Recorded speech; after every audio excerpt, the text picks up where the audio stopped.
no quiere tratar el tema ya siquiera. No rechazó la posibilidad que dio Santiago Cafiero, el jefe de gabinete, de, bueno, incluirle modificaciones. Lo que dijo Cafiero fue, si quieren modificar algún aspecto de la ley, vamos a debatirlo y los vamos a escuchar. Desde Juntos por el Cambio entienden, en principio, que no es un tema que se pueda tratar de manera remota, que no es lo mismo presencialmente los 257 diputados en la Cámara Baja que hacerlo vía Zoom, en donde no todos se escuchan, etcétera. Pero más allá de las formas, hay una cuestión de fondo, que es que ya nació torcida, por así decir, esta idea, no goza del consenso necesario que aparentemente debería tener una idea en donde un poder, el Ejecutivo, usando el Legislativo, quiere modificar el Judicial.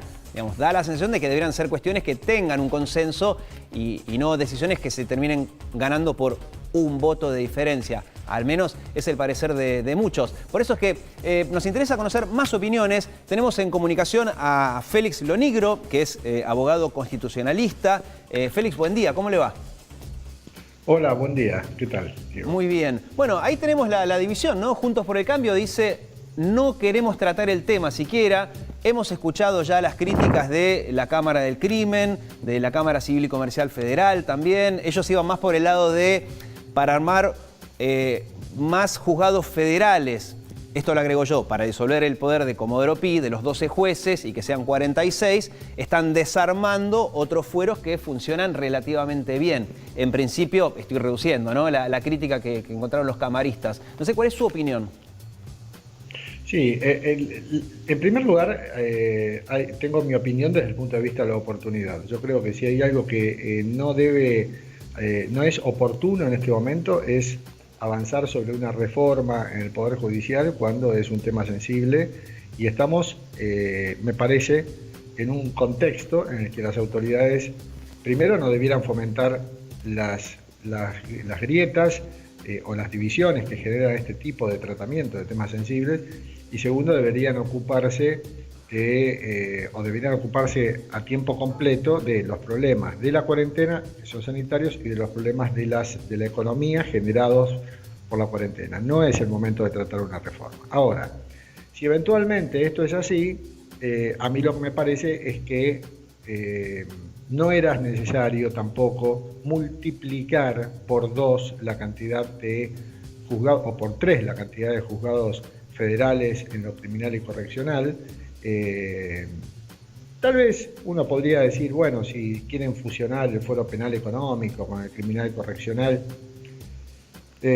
no sería tanta la objeción. Pero ¿qué necesidad había de crear otros 23 juzgados a los que hay que integrar con recursos humanos, con jueces, sobre todo cuando está por llegar la implementación definitiva en todo el país del sistema acusatorio, que en realidad lo que hay que hacer es nombrar más fiscales que jueces? Por lo tanto, a mí me parece que por una cuestión de oportunidad, mérito y conveniencia, esto, al menos desde el punto de vista de la multiplicación de los fueros de juzgados federales, no me parecía necesario. Claro, tampoco me parece necesario. Sí, no, estaba pensando, ¿no?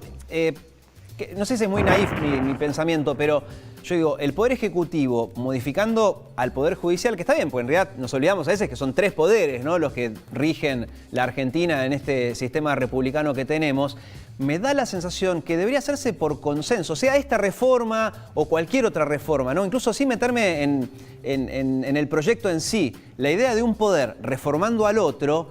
Esto de ganar una votación por un voto me resulta extraño y es más, en diputados esto ya no podría pasar si Juntos por el Cambio no apoya siquiera tratar la cuestión, pero olvidémonos de esta reforma, ¿no? Si pasada la pandemia, el año que viene, con presupuesto, se quiere pensar en una modificación, ¿es muy naif mi pensamiento en ese sentido? ¿Qué le parece a usted? No es que sea naif, pero por ejemplo, a la hora de evaluar esa inquietud, yo pensaría lo siguiente. Cuando la Constitución Nacional reparte las potestades entre los 3 órganos de gobierno, entre las potestades que le asigna al Congreso de la Nación, está la de crear juzgados inferiores a la Corte Suprema de Justicia de la Nación, la de crear las normas de procedimiento, es decir, los códigos de procedimiento, la de decidir qué cantidad de jueces tiene la Corte, y por lo tanto es la Constitución Nacional la que le asigna al Congreso de la Nación la facultad de hacer reformas dentro de la estructura del Poder Judicial, inclusive del Consejo de la Magistratura. Ahora, la inquietud suya pasaba por el tema de que es el Ejecutivo el que está avanzando en esto.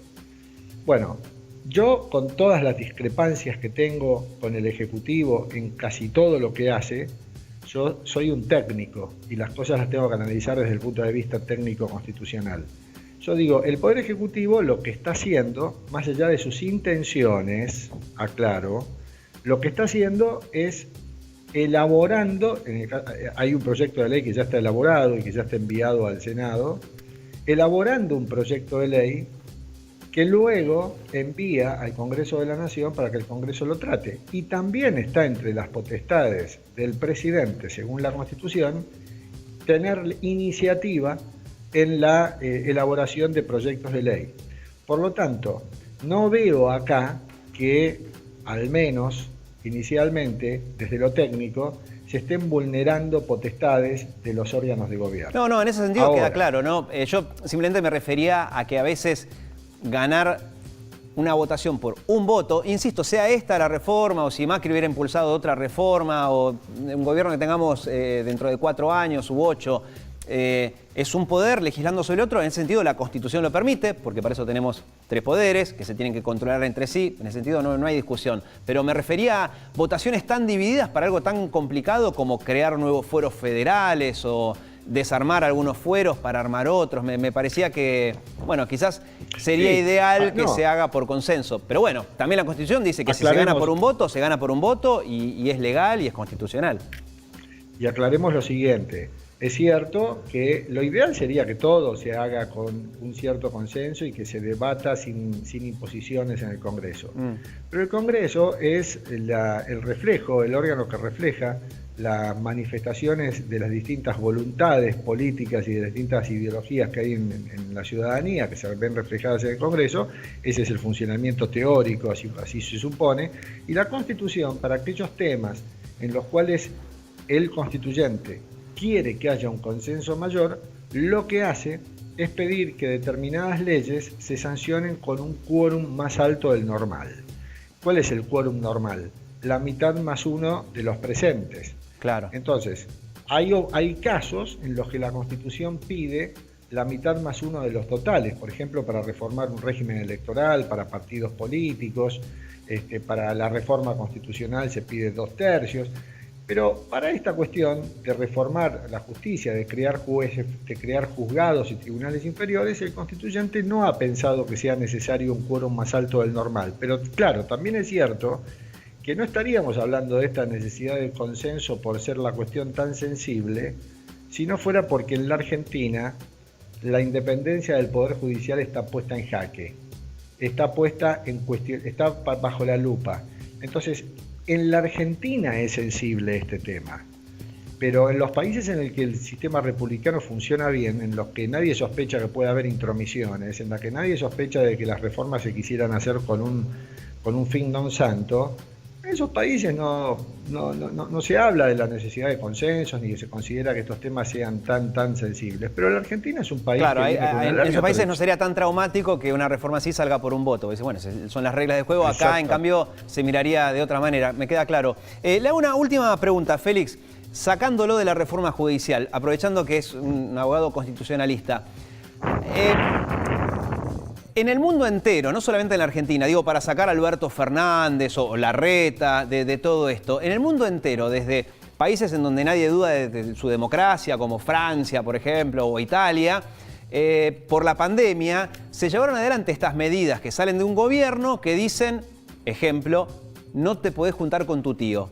Pero insisto, esto no es que lo dice Alberto Fernández o Larreta, en el mundo entero pasa. Que en este sentido, si alguien presenta un amparo, yo cuando ni siquiera había llegado la pandemia a la Argentina, ¿no? Cuando yo pensaba que capaz que no iba a llegar nunca, yo decía, claro, estas cosas las pueden hacer en China porque es una dictadura, pero en Europa esto sería imposible, que un gobierno te diga quédate en tu casa y no salgas a la calle, o quédate en tu casa y no hagas reuniones sociales. Está pasando un poco que en el mundo entero, insisto, sacando a la Argentina, un poco la justicia está mirando por otro lado como diciendo, y es una situación excepcional? Porque es raro que no te puedas juntar con tu tío. Aclaro que yo estoy de acuerdo en que no se hagan reuniones sociales, pero es raro, ¿no? El otro día en un canal de televisión en el que me entrevistaron, así de esta manera, mientras me preguntaban y yo veía la pantalla, en el graph decía abogado constitucionalista a favor de las reuniones sociales. La verdad es que cada uno pone los graphs que quiere y descontextualiza las cosas como quiere.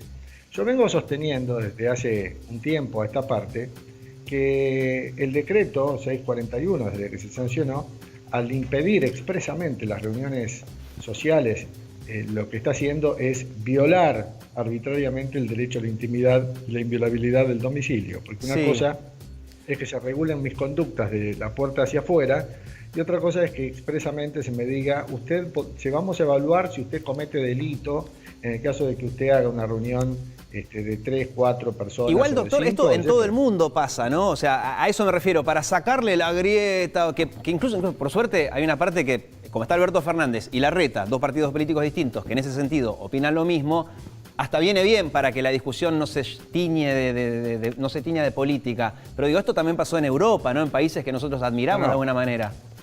A ver, una cosa es que se establezca una cuarentena en donde se diga que la gente no puede circular y entonces eso de alguna manera hace que uno no pueda hacer reuniones familiares, porque si evidentemente uno no puede trasladarse y no puede andar por la calle, este decreto avanzó más allá y estableció concretamente que no se podían realizar reuniones familiares cuando llevábamos 5 meses de cuarentena. En otros países del mundo, ya que hablamos de otros países del mundo, no hubo cuarentenas de la extensión de la Argentina. Entonces ahora, con el diario del lunes, por supuesto, así es muy fácil siempre, pero bueno, uno tiene que evaluar las cosas un poco en función de cuál es el efecto que produjeron. Evidentemente lo que en su momento fue muy plausible de una cuarentena tomada a tiempo, es probable que, sabiendo que la progresión de enfermedades iba a llegar, haya habido un mal cálculo de tiempo y que se haya iniciado demasiado rápido. Claro, está bien, pero eso ya excede lo legal, ¿no? Digo, porque tampoco la discusión es, si está mal siempre. No es que está mal porque duró 5 meses. O sea, si hubiera durado 15 días, si está mal siempre. Y si está bien, no porque hay algo que hay que tener en cuenta. Cuando se restringen los derechos, hay dos principios que la restricción a los derechos tienen que contener para que esa restricción sea válida. Uno es el principio de legalidad, tiene que ser hecho por ley. Nosotros aquí hemos visto siempre decretos de necesidad de urgencia, lo cual podemos mirar para otro lado y dejemos de lado ese análisis. Pero además tiene que haber otro principio, el de la razonabilidad. Las leyes que reglamentan los derechos pueden restringirlos razonablemente, pero no pueden violarlos. Entonces, cuando uno dice, no importa si son 15 días o son 5 meses, sí importa mucho. Porque una cosa es 15 días, hay razonabilidad, un mes, hay razonabilidad, 2 meses, la razonabilidad empieza a detenerse, 3 meses, la razonabilidad se pone en duda, 5 meses ya no hay razonabilidad. Entiendo. Por más que haya una circulación del virus y el Estado llega hasta un punto en el que dice, señores, no podemos seguir suministrando este medicamento porque de lo contrario vamos a terminar matando otras células y va a ser peor el remedio que la enfermedad. Clarísimo. Muchas gracias, Félix, muy amable, doctor. No, por favor, un gusto, gracias. Bueno, lo mismo digo. Bueno, Félix Loniño es abogado constitucionalista. Hacemos un punto porque parece